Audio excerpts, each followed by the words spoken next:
नमस्कार, मी संजय सोनवणे. बाळशास्त्री जांभेकरांपासून सुरू झालेली मराठीची पत्रकारिता, लोकमान्य टिळक आहेत, आगरकर आहेत आणि स्वातंत्र्यपूर्व काळातले जे पत्रकार होते ते शिवराम महादेव, सीमा परांजपे असतील. हे एक अत्यंत वस्तुनिष्ठ, काटेकोर आणि अत्यंत विद्वत्तापूर्ण पत्रकारिता करणारी ही मंडळी होती. नंतर स महाराष्ट्र ज्यावेळेस झाला, संयुक्त महाराष्ट्र लढा झाला, प्रके यात्रे हे अत्यंत प्रकर्षाने पुढे आलं. एक झंझावाती पत्रकार, रोखठोक पत्रकार आणि कसली कोणाची भीड-भाड पर्वा न करता जे काही सत्य आहे, जे त्यांना दिसतंय, समाजातलं वैगुण्य काय, त्याच्यावर कोणाला काही वाटो, पण त्याच्यावर मनापासून प्रहार करणारे असे हे पत्रकार होते. पण आपण बघितलं जसं-जसं काळ गेला, 70-80चं दशक गेलं, जागतिकीकरण आलं आणि जागतिकीकरणानंतर भारतातलीच, मराठी तर जाऊच द्या, भारतातलीच एकंदरीत पत्रकारिता, त्याला पत्रकारिता म्हणावं का? असा प्रश्न निर्माण व्हावा, अशी स्थिती आली. एकतर भांडवलदारांनी पहिली बाजी मारली. नंतर राजकारणाने पत्रकारितेचा एवढा ताबा घेतला, की त्यांना हवी ती बातमी आणि त्यांना हव्या त्याच स्वरूपात ती आली पाहिजे. मग कोणती बातमी ठेवायची, कोणती दाबायची आणि कशावर काय करायचं, कशावर काय करायचं नाही. कोणत्या गोष्टींना महत्त्व द्यायचं, कशाला द्यायचं नाहीये. हे सगळे प्रकार झपाट्याने वाढत गेले आणि आज आज पत्रकारिता खऱ्या अर्थाने मरण पंथाला आहे असं म्हटलं जातं. ते कधी-कधी खरं वाटतं. कारण एकंदरीत आपण वृत्तपत्र पाहिली किंवा वाहिन्यांवरचे सुद्धा चित्रीकरण पाहिलं, तर लक्षात येतं की अत्यंत उथळ पद्धतीने, अत्यंत भडकाऊ पद्धतीने सगळं काही चालू असतं. परंतु याला अपवाद असतो. प्रत्येक नियमाला अपवाद असतो आणि म्हणूनच नियम सिद्ध होतो.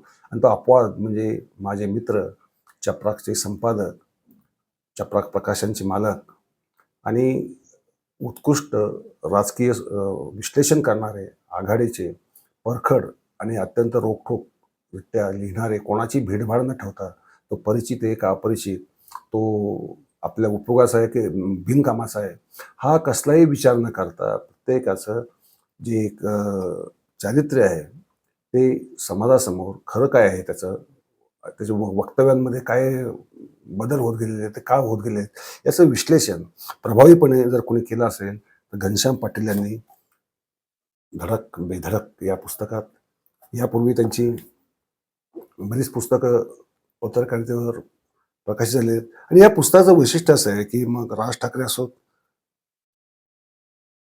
शरद पवार असोत किंवा महाराष्ट्रातले कोणतेही महत्त्वाचे दिग्गज मानले जाणारे नेते असोत, यांच्या जीवनाचा त्यांच्या बऱ्या बाजूंचाही आणि वाईट बाजूंचाही, पण समाचार दोन्ही संतुलित राहून दोन्ही बाजूंनी तेवढ्याच परखडपणे चांगुलपणे सांगितलेलं आहे, त्याचं वाईटपणे सांगितलेलं आहे. आणि ती कसलीही कोणाची अ, कृपादृष्टी मिळावी असा काही त्याच्यामध्ये दृष्टिकोन नाही. नाहीतर टीका जी आहे, काही काही ठिकाणची टीका जी आहे, ती अक्षरशः लागणारी पण आहे. कारण राजकीय लोक अशा बाबतीत कधी-कधी घेंड्याच्या कातरची नसतात, फार संवेदनशील असतात. मनामध्ये द्वेष बाळगतात, दीर्घकाळ द्वेष बाळगतात, दाखवत मात्र नाही. अर्थात कारण ते तेवढे सुसज्ज ॲक्टर्स पण असतात. म्हणजे ते ॲक्टर्सची उदाहरणं द्यायची झाली तर आपल्या समोर आहेतच आजकाल. परंतु मी त्यांचं नाव घेत नाही. परंतु आजच्या पत्रकारितेचं खऱ्या अर्थाने महाराष्ट्रात जर एक पत्रकारितेचा जो खरा चेहरा आहे, की काय असलं पाहिजे, पत्रकारांकडनं काय अपेक्षित आहे, हे याचं जर उत्तर मिळायचं असेल तर तुम्हाला याचं हे पुस्तक वाचावं लागेल. कारण त्याच्यामध्ये जे राजकीय विश्लेषणाची ताकद आहे, माहितीचा जो समृद्ध साठा आहे, म्हणजे अक्षरशः ज्या गोष्टी मी एवढे वर्ष, आता माझी या वर्षीची महाराष्ट्रात झाली, परंतु अनेक गोष्टी वृत्तपत्रात वाचल्या असता, कधी आपण वाचला असता, विसरून गेलेलो असतो, काही लक्षात नसतं. परंतु त्यांचा जो माहितीचा जो साठा आहे तो अक्षरशः थक्क करणारा आहे.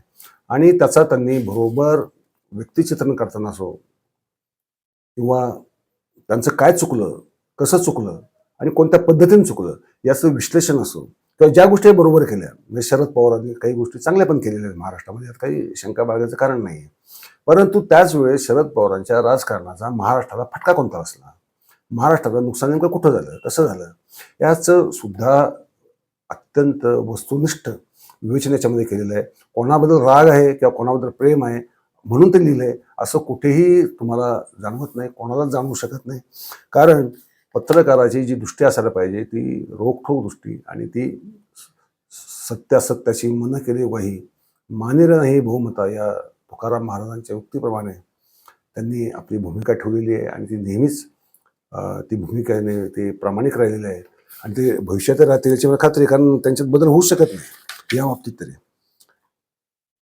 तर तुम्ही सर्वांनी हे पुस्तक वाचलं पाहिजे आणि महाराष्ट्राची खरी जडणघडण किंवा मराठीची जी स्थिती आहे, कारण मराठी बद्दल सुद्धा याच्यामध्ये भाष्य केलेलं आहे. कारण त्यांनी म्हटलंच आहे, भूमिका न घेणं हीच भूमिका.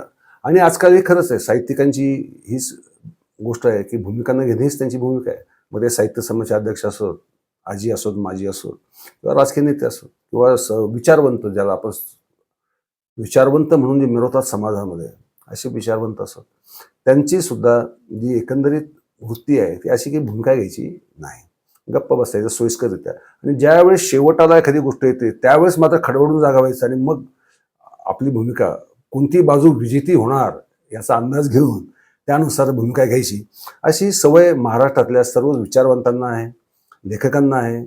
आणि स्वतःला जे काही कुंपणावरचे राजकारणी म्हणतो आपण त्याला, त्यांची तीच भूमिका असते. मग कोणता पक्ष आहे, मग कोणत्या पक्ष जायचं, कुठं जायचं, किती खोके घ्यायची, कसं कोणून कुठे उडी मारायची, हे सगळ्या गोष्टी आपण चालताना पाहतो. आणि महाराष्ट्राचं हे जे बदलत चाललेलं मानसिक रूप आहे किंवा मानसशास्त्रीय त्याचं जे वर्णन करता येईल आपल्याला, त्याचं पूर्ण चित्रण या पुस्तकात तुम्हाला मिळतं.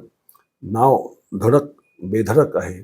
याचं कारण हे आहे की ही याच्यामागे कसली भीती नाही, कोणाच्याबद्दलची भीती बाळगायची नाही, असा निर्भीडपणा जो आहे तो बाणा आहे. त्यामुळे कोणाचीही पर्वा न करता, कोण किती मोठा आहे किती छोटा आहे याचा विचार न करता आणि कसलीही भीती न बाळगता अशा रीतीने व्यक्त होणं, त्याचं विश्लेषण करणं आणि ते समाजाला ओरडून सांगणं की बाबांनो हे असं आहे, तुम्ही काय विचार करायचा हे त्यांनी तुमच्याला सोडलेलं आहे. ते काय तुमच्यावर आग्रह धरत नाही की तुम्ही असं केलं पाहिजे का तसं केलं पाहिजे, असं कुठं या पुस्तकात तुम्हाला दिसणार नाही. परंतु अशी पत्रकारिता महाराष्ट्रात आज अक्षरशः दुर्मिळ झालेली आहे. घनश्याम पाटलांसारखे काही तारे आहेत, ज्यामुळे हे पत्रकारिता क्षेत्र थोडंफार तरी आशादायक वाटावं, उजळल्यासारखं वाटावं. त्यांचे चपराक साप्ताहिकामध्ये, चपराक मासिकामध्ये त्यांचे स्वतःचे लेख येतच असतात आणि ते प्रत्येक वेळेस काही ना काही अभिनव असं भाष्य करत असतात की जे तुम्हाला खाडकन जागेवर आणेल की तुम्ही कोणत्या भ्रमात जगता. प्रत्यक्षात हे असं आहे. हे आपल्याला जाणून देणं आणि विचार करायला भाग पाडणं. आणि पत्रकाराचं काम हे असतं, नुसती माहिती देणं हे काम नाही. पत्रकार काय करतात की हे अमुक ठिकाणी असं असं घडलं, ही नुसती माहिती देत नाही. तर माहिती दिल्यानंतर त्याच्याबद्दल तुम्हाला काय विचार केला पाहिजे किंवा विचार करायला तुम्हाला भाग पाडलं पाहिजे, हा दृष्टिकोन देणं ही फार महत्त्वाची गोष्ट आहे. तर घनश्याम पाटील यांचं मी या पुस्तकासाठी वारंवार अभिनंदन करेल आणि त्यांना शुभेच्छा देईल की ही पत्रकारिता याची मशाल ही अशीच तेवती ठेवावी आणि पुढच्या पिढीचे जे पत्रकार पुढे येतील त्यांना एक मार्गदर्शक दीपस्तंभ ठरावं अशी अपेक्षा मी व्यक्त करेल. एवढंच. पुस्तक आपण अवश्य वाचा. धडक बेधडक.